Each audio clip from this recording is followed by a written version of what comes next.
In the 1980s and early 1990s, a sinister figure haunted the streets of Milwaukee, Wisconsin. Preying on young men, he lured them into his twisted world, leaving a trail of death and horror in his wake. This is the chilling story of Jeffrey Dahmer, also known as the Milwaukee Cannibal. Welcome to Crime Quickie, where we explore the captivating world of crime stories. We're your hosts, Paige Turner and Lucy Furr.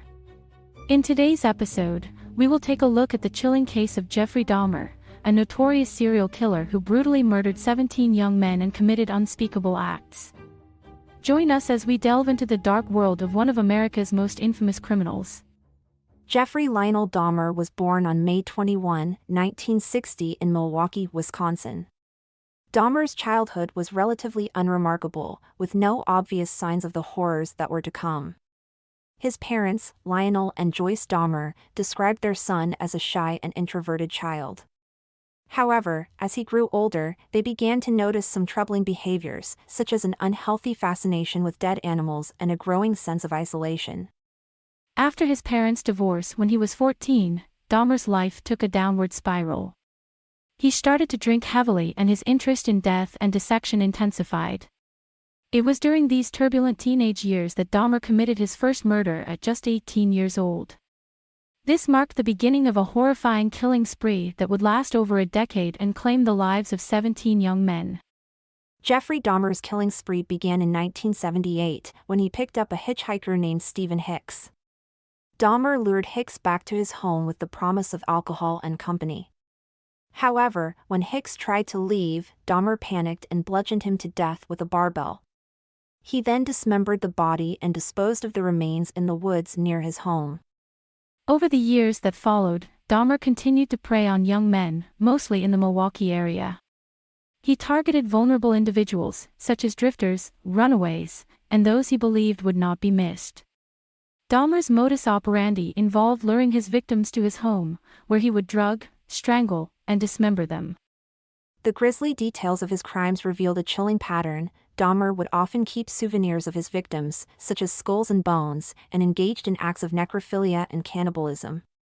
Dahmer's murderous activities went largely undetected for years, but there were several close calls.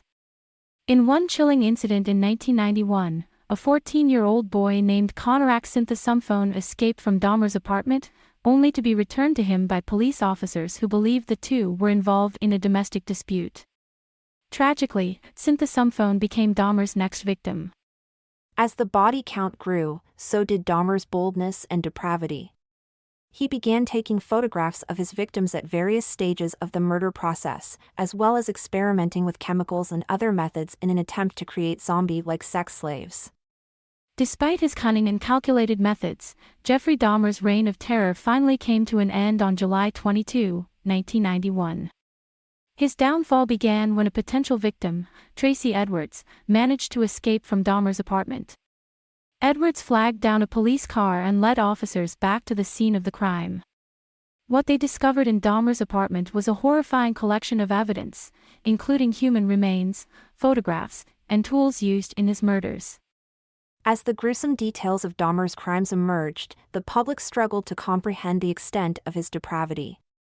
The investigation revealed a total of 17 victims, dating back to his first murder in 1978.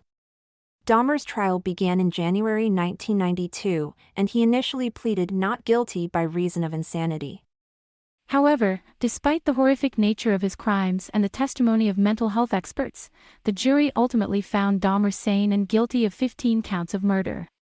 Jeffrey Dahmer was sentenced to 15 consecutive life terms in prison, totaling 957 years. He was sent to the Columbia Correctional Institution in Portage, Wisconsin, where he would spend the remainder of his life. Dahmer initially spent time in solitary confinement for his own safety, but he eventually requested to be placed in the general population. While in prison, Dahmer became the target of violence from other inmates. In November 1994, during a work detail, Dahmer and another inmate, Jesse Anderson, were attacked by a fellow prisoner, Christopher Scarver. Scarver, armed with a metal bar from a weight set, brutally beat both Dahmer and Anderson. Dahmer was found alive but unconscious, and he died later that day from severe head trauma. Jesse Anderson succumbed to his injuries a few days later. Jeffrey Dahmer's death marked the end of a chilling chapter in American crime history. His story serves as a haunting reminder of the darkness that can lurk beneath the surface, hidden within seemingly ordinary people. The horrifying tale of Jeffrey Dahmer, the Milwaukee Cannibal, stands out as one of the most chilling and gruesome stories in the annals of true crime. With 17 young men brutally murdered and countless lives shattered, Dahmer's heinous acts continue to serve as a cautionary tale of the dangers that can lie hidden within our communities. The shocking nature of his crimes and the incomprehensible depravity that drove him will forever be etched in the minds of those who learn of his story. That's it for this episode of Crime Quickie. A quick preview of our next episode. Imagine a killer so cunning, so elusive, that he taunts police and media with cryptic messages and remains unidentified for decades. A chilling figure who terrorized Northern California in the late 1960s and early 1970s, leaving a trail of unsolved murders in his wake. This is the story of the Zodiac Killer.